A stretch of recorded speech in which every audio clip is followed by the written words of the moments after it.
Hi, welcome to my lab. Today I will be starting a project which I wanted to do for a very long time. A rainbow one color doll challenge. I've seen Josephine's Creature doing this and I love it. You definitely should check her out, she's amazing. The rule is to repaint a doll using only one color plus black and white. Sounds cool, right? I am going to make full rainbow and a few other colors because Pride Flag inspired me that rainbow doesn't end with only 6 colors. I am starting from red because I am predictable. Color red has got the longest wavelength of visible spectrum with dominant wavelength of approximately 625 to 740 nanometers. Red symbolizes passion, energy, love and power. The last concept spoke to me the most and inspired me to make a powerful Scarlet Queen. I want all my dolls in this rainbow installment to be somehow connected with each other. In my mind, red is the ruler and each next doll will be part of her court. So let's begin with Scarlet Queen. My candidate for this repaint is this Gigi Grant. I pick up her because of her deep pink skin and strong face features which will suit for the beautiful and powerful queen. Okay, so let's bring her to my Murine Spa where each doll is treated like a queen.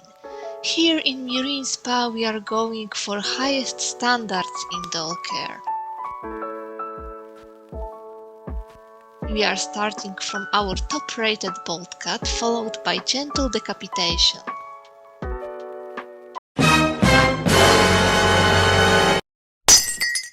We hope that this accident will not drop out our ratings. Let's continue with procedure. She will get her treatment, even if she don't want it.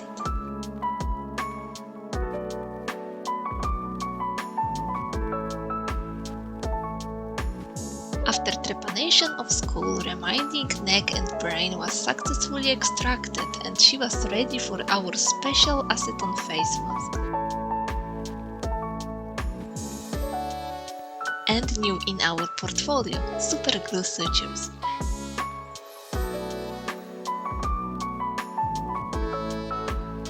Murine Spa, everything for those who wants a new start. I sanded her body with nail buffers to remove glossy top and scorpion tattoo on her chest and prepare her for the body blushing. As you can see, she's a stiff doll with limited posability in her arms and shoulders.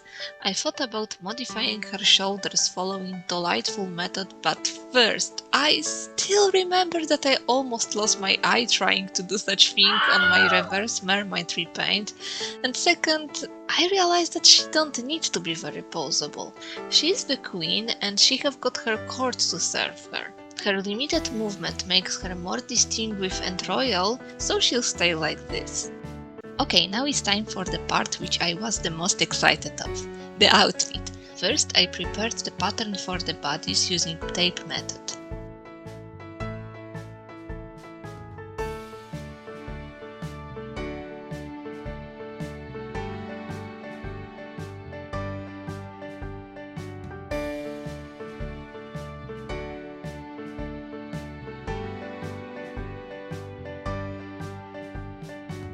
When I had all parts cut, I bring my new baby.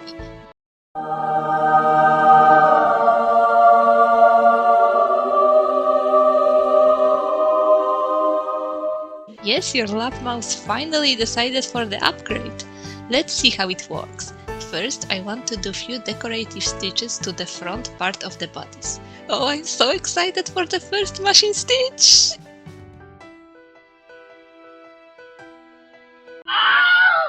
It is so uneven. Okay, let's do this again.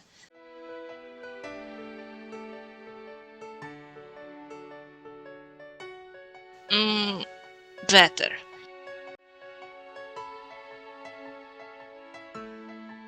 Next, I sew to the sides black ribbon for the decoration and sew the sides of the bodies.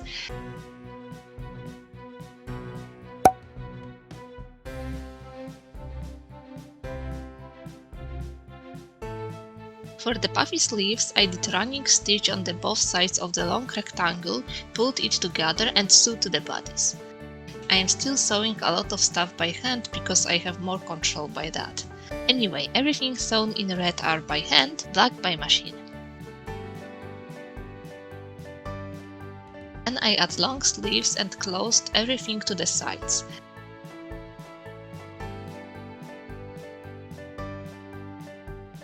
I ran out of the red thread and I was too lazy to take another, so I switched to the black to sew another side. After flipping it to the right side, it looks like this. Time for the skirt. I did this paper cone on which I marked position of the center part and then I cut it out of the fabric.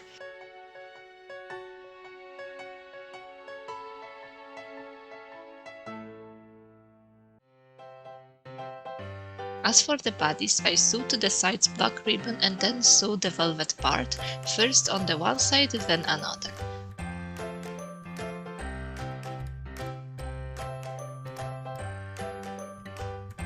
I trimmed seam allowances and flipped skirt to the right side, realizing that I sew one part too close, hiding the black decorative ribbon.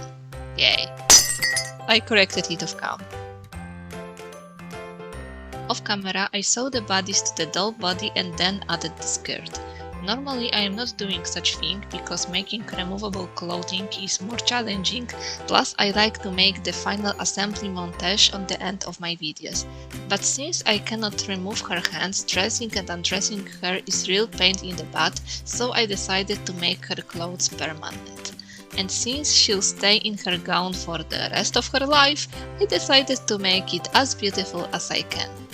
I given her crimson cape with collar lining, which I sew right sides in, then flip it to hide the stitches. As you see, I am doing quite huge seam allowances for sewing machine because I am still learning how to manage this beautiful beast.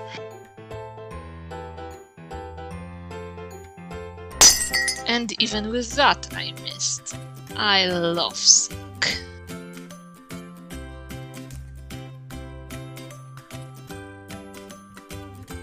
When cape was ready, I sewed it to the back of her bodice. To decorate it even more, I prepared roses from satin ribbon. First I made tube on screwdriver and then I rolled it in my fingers and sewed it at the end to keep it in a rose shape.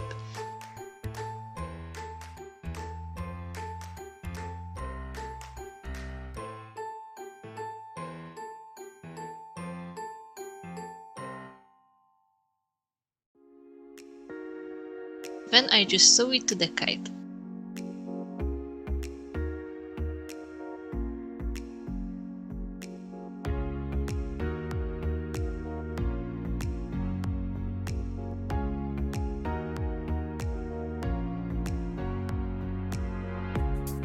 "11 roses later, it looks like this.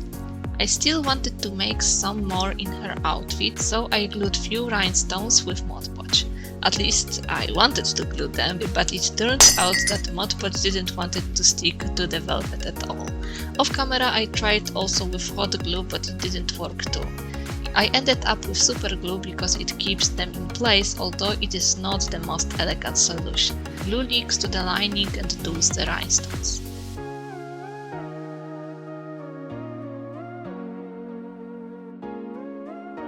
I also attached few rhinestones to her sleeves, but this time I used 3D paint and it worked way better.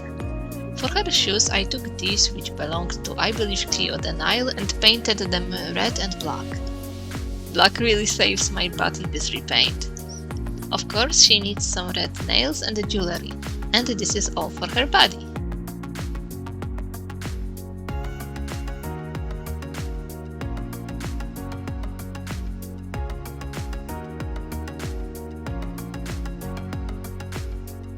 I started her face up as usual, from blushing her face with soft pastels, of course in red.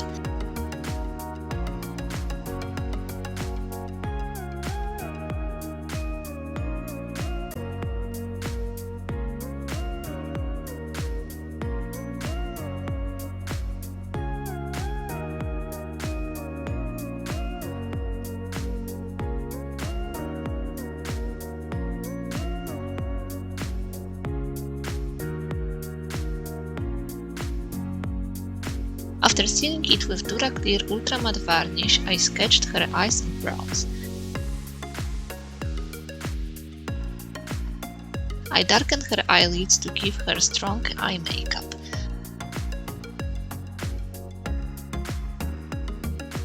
After building color for a few layers, I moved to the acrylic paints.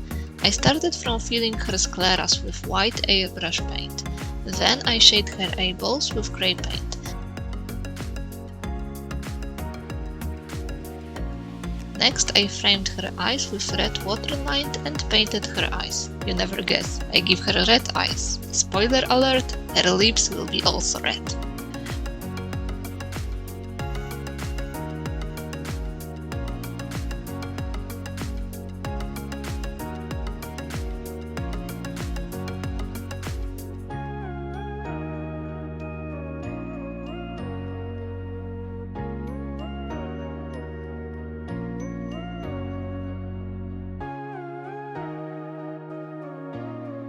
I really like Gigi Sculpt since last time I worked with her during making my reverse mermaid doll, but this face-up was unique. So I was very excited that I could make something more traditional with her.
I'm quite pleased with how her face-up turned out, except these eyebrows. They suck.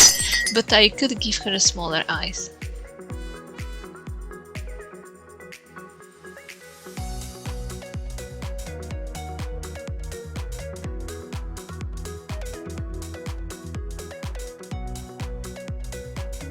After finishing paint job, I sprayed her face with DuraClear Ultra Matte Varnish using my airbrush. This will seal and protect my work and also give matte finish.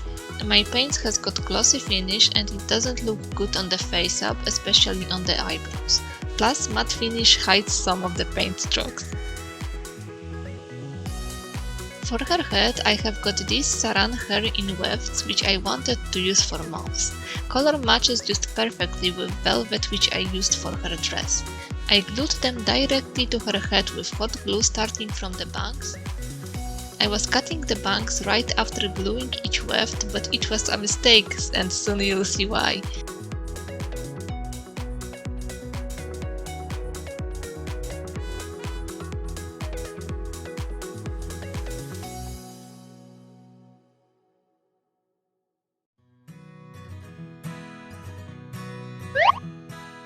Cutting bangs directly after gluing works better for softer yarn hair and when you are at a salon.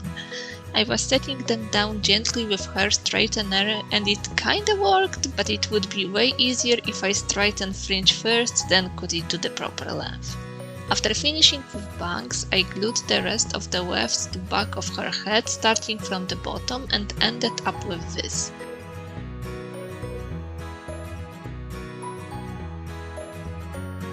The same like with bangs, I used hair straightener to set gently her hair down without melting the glue.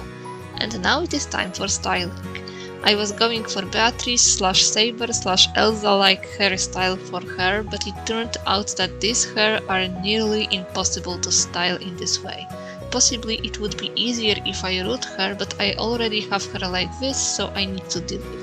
If you are with me for a while, you know that I am capable of doing complex braided hairstyles, but these were really hard to work with. I ended up with making her 4 braids. At first I wanted to set them with heat and pins, but it turned out that pins were disappearing in hair, so I used hot glue. I want to break free. I want to break free.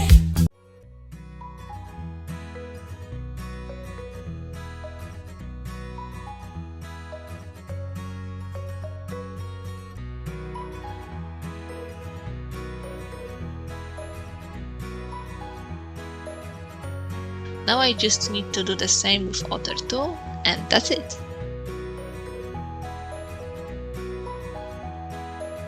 I decided to put her head back to the body and the neck peg broke.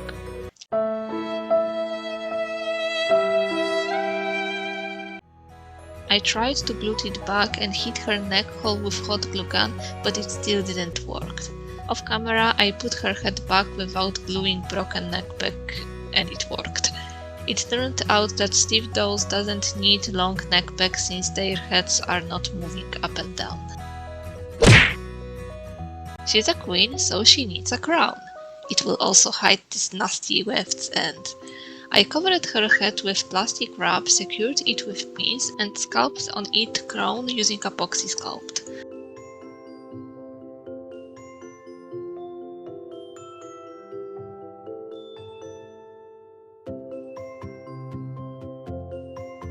When it cured, I removed gently and cut two-side spin, realizing that it make it harder to attach. I painted the crown in red and covered it with the most red mica powders which I had. The problem is that my mica powders are more pink than red, which doesn't match the colors which I was using so far. On other hand, it stands up more because of it, but I'm confused. I don't know what to think about it and whether I like or hate this color. I prepared a bunch of red and black roses from Satin ribbon and covered all nasty glue spots on her head.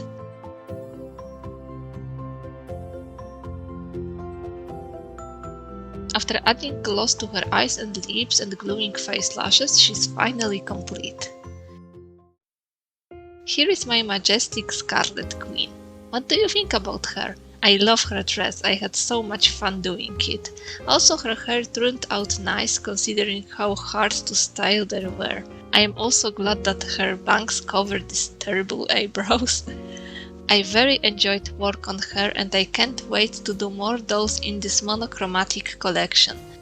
The next one is orange. I am still looking for an idea for her, so if you have some, let me know in the comments. And this is all for today. See you next time. Bye!